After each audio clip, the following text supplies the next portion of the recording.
Assalamualaikum warahmatullahi wabarakatuh. Selamat berjumpa lagi dengan channel Ikhlas dan Sabar. Suatu ketika, sekelompok tabi'in mengunjungi seorang tabi'in lainnya yang bernama Abu Sinan. Tabi'in adalah mereka yang berguru pada sahabat Nabi Muhammad Sallallahu Alaihi Wasallam. Tetapi belum sempat berbincang, Abu Sinan berkata, "Mari ikut bersamaku bertaksiah pada tetanggaku yang saudaranya meninggal." Mereka segera beranjak ke rumah tetangga Abu Sinan, dan mendapati lelaki itu sedang menangis mengeluhkan keadaan saudaranya yang telah meninggal dan dimakamkan. Para tabi'in itu berusaha menghibur dan menyabarkannya dengan berkata, "Tidakkah engkau tahu bahwa kematian itu adalah sebuah jalan dan kepastian yang tidak bisa dihindarkan?" Lelaki itu menjawab, "Memang benar, tetapi aku menangisi saudaraku yang kini menghadapi siksa kubur." Sesaat mereka saling berpandangan, kemudian salah satu tabi'in itu bertanya, "Apakah Allah memperlihatkan kepadamu tentang berita gaib?" Laki-laki itu menjawab, "Tidak, tetapi saat selesai memakamkannya, dan ketika orang-orang sudah meninggalkan kuburnya, aku duduk sendirian meratakan tanah kuburan sambil mendoakannya. Tiba-tiba terdengar suara dari dalam tanah, 'Ah, mereka meninggalkan aku sendirian menghadapi siksa ini, padahal aku benar-benar telah berpuasa, aku benar-benar telah melaksanakan salat.'"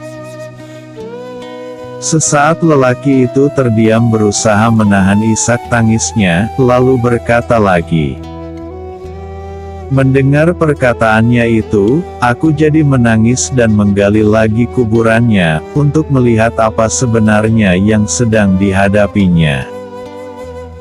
Aku melihat api menjilat-jilat di sana, dan di lehernya melingkar sebuah kalung dari api. Rasa sayang dan kasihan membuatku ingin mengurangi deritanya, maka aku mengulurkan tangan untuk melepas kalung api itu.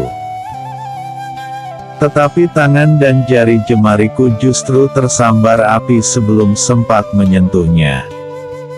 Ia kemudian menunjukkan tangannya yang memang tampak menghitam bekas terbakar. Dia kemudian berkata lagi, "Aku segera menutup kembali kuburnya, dan terus-menerus bersedih, menangis dan menyesali keadaan dirinya." Salah satu tabi'in bertanya, "Sebenarnya apa yang telah dilakukan saudaramu di dunia, hingga mendapat siksa kubur seperti itu?" Laki-laki itu menjawab, "Dia tidak mengeluarkan zakat hartanya." Salah seorang dari para tabi'in itu yang bernama Muhammad bin Yusuf Al-Kiryabi berkata, "Peristiwa itu membenarkan firman Allah Subhanahu wa Ta'ala, 'Sekali-kali janganlah orang-orang yang bakil dengan harta yang Allah berikan kepada mereka dari karunia-Nya menyangka bahwa kebahilan itu baik bagi mereka. Sebenarnya kebahilan itu adalah buruk bagi mereka. Harta yang mereka bakhilkan itu akan dikalungkan kelak di lehernya di hari kiamat. Dan kepunyaan Allah lah segala warisan yang ada di langit dan di bumi. Dan Allah mengetahui apa yang kamu kerjakan." Surat Ali Imran 180. Sedangkan saudaramu itu disegerakan siksanya di alam kubur hingga hari kiamat tiba. Selanjutnya, para tabi'in itu berpamitan, dan mereka kemudian mengunjungi sahabat Nabi Muhammad Shallallahu Alaihi Wasallam, yaitu Abu Dzar Al-Ghifari. Mereka lalu menuturkan kisah lelaki tetangga Abu Sinan itu, dan menutup ceritanya dengan pertanyaan. Kami telah banyak melihat orang-orang Yahudi, Nasrani dan Majusi mati, tetapi kami tidak pernah mendengar cerita yang seperti ini. Abu Dzar menjawab, adapun Allah memperlihatkan keadaan orang-orang yang beriman, yang mengalami siksa itu kepada kalian, agar kalian dapat mengambil hikmahnya. Bukankah Allah telah berfirman, sesungguhnya telah datang dari Tuhanmu bukti-bukti yang terang, maka barang siapa melihat kebenaran itu, maka manfaatnya bagi dirinya sendiri, dan barang siapa buta, tidak melihat kebenaran itu, maka kemudaratannya kembali kepadanya. Dan aku, Muhammad, sekali-kali bukanlah pemelihara kamu. Surat Al-An'am 104. Ini semua juga sesuai dengan hadis Nabi, yaitu suatu ketika Nabi Muhammad SAW bersabda, jika seseorang mempunyai emas dan perak, yang telah sampai nisab dan haulnya, dan ia tidak mengeluarkan zakatnya, maka pada hari kiamat kelak, emas dan perak tersebut akan dijadikan lempengan dan dibakar di dalam neraka jahanam, kemudian disetrikakan pada pinggang, dahi dan punggung pemiliknya. Jika telah dingin, siksaan itu akan diulangi lagi selama 1 hari, yang lamanya sebanding dengan 50.000 tahun perhitungan di bumi. Setelah putusan pengadilan akhirat selesai, barulah ia mengetahui kemana dia akan dimasukkan, apakah akan ke surga atau ke neraka. Salah seorang sahabat bertanya, wahai Rasulullah, bagaimana kalau memiliki unta? Nabi Muhammad SAW berkata, begitu juga dengan seseorang mempunyai unta, yang telah sampai nisab dan haulnya, dan ia tidak mengeluarkan zakatnya, maka pada hari kiamat kelak, unta-untanya tersebut akan dikumpulkan pada suatu tanah lapang tanpa tertinggal seekor pun, lalu akan menggigit dan menginjak-injak pemiliknya. Satu persatu akan menyiksanya hingga selesai, dan siksaan itu akan diulangi lagi selama 1 hari, yang lamanya sebanding dengan 50.000 tahun perhitungan di bumi. Setelah putusan pengadilan akhirat selesai, barulah ia mengetahui kemana akan dimasukkan, apakah akan ke surga atau ke neraka. Salah seorang sahabat lainnya bertanya, wahai Rasulullah, bagaimana kalau memiliki lembu, sapi, dan kambing? Nabi Muhammad SAW juga bersabda, begitu juga dengan seseorang mempunyai lembu dan kambing, yang telah sampai nisab dan haulnya, dan ia tidak mengeluarkan zakatnya, maka pada hari kiamat kelak, lembu-lembu dan kambing-kambingnya tersebut akan dikumpulkan pada suatu tanah lapang tanpa tertinggal seekor pun, termasuk yang tanduknya patah, bengkok atau juga tidak bertanduk. Mereka akan menggigit dan menginjak-injak pemiliknya. Satu persatu akan menyiksanya hingga selesai, dan siksaan itu akan diulangi lagi selama 1 hari, yang lamanya sebanding dengan 50.000 tahun perhitungan di bumi. Setelah putusan pengadilan akhirat selesai, barulah ia mengetahui kemana akan dimasukkan, apakah akan ke surga atau ke neraka. Sahabat lainnya berkata, wahai Rasulullah, bagaimana kalau memiliki kuda?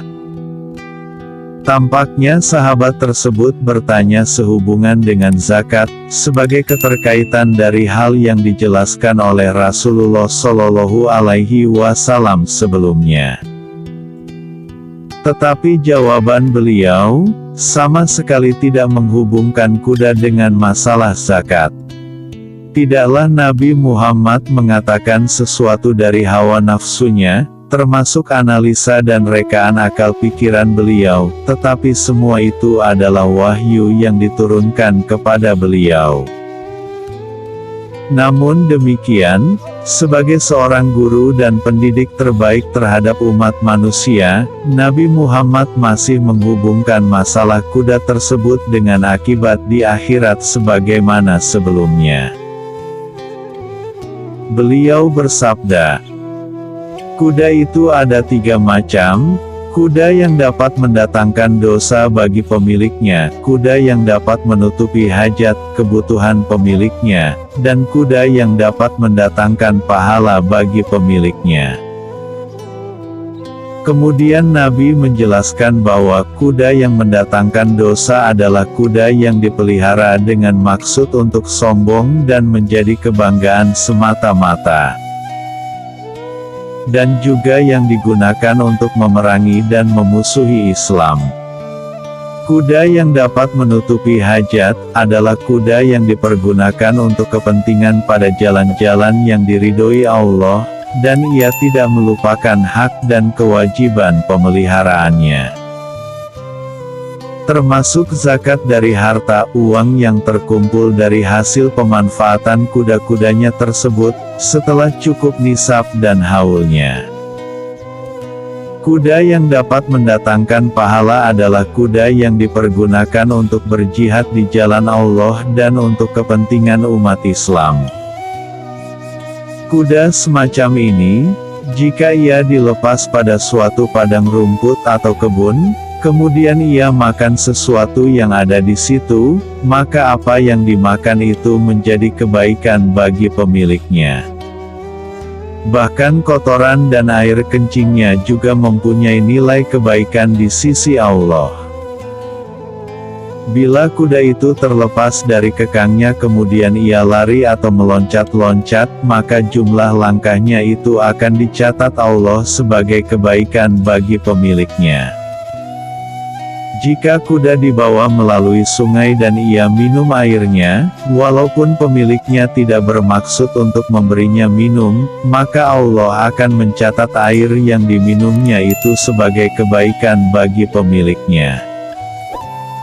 Kuda pada penjelasan ketiga ini, bisa dikatakan sebagai kendaraan atau tunggangan yang dipergunakan di jalan Allah. Karena itu, bisa juga dianalogikan dengan alat-alat transportasi pada zaman ini, yang jika digunakan dan diinfakkan pada jalan Allah dan kepentingan umat Islam, insya Allah akan membuahkan banyak sekali kebaikan bagi pemiliknya, sebagaimana dijelaskan Rasulullah Sallallahu Alaihi Wasallam tersebut. Ternyata masih ada saja seorang sahabat yang bertanya berkaitan dengan penjelasan beliau itu. Ia bertanya, "Wahai Rasulullah, bagaimana kalau memiliki keledai?"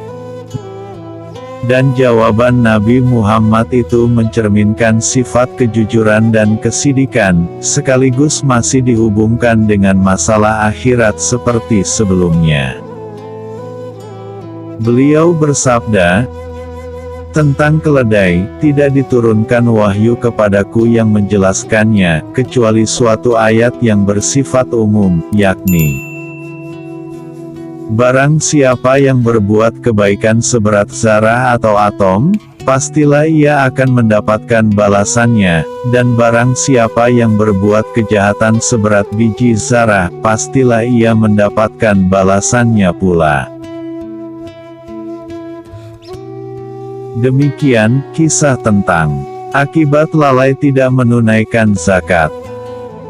Semoga bermanfaat, dan sampai jumpa lagi di kisah-kisah lainnya.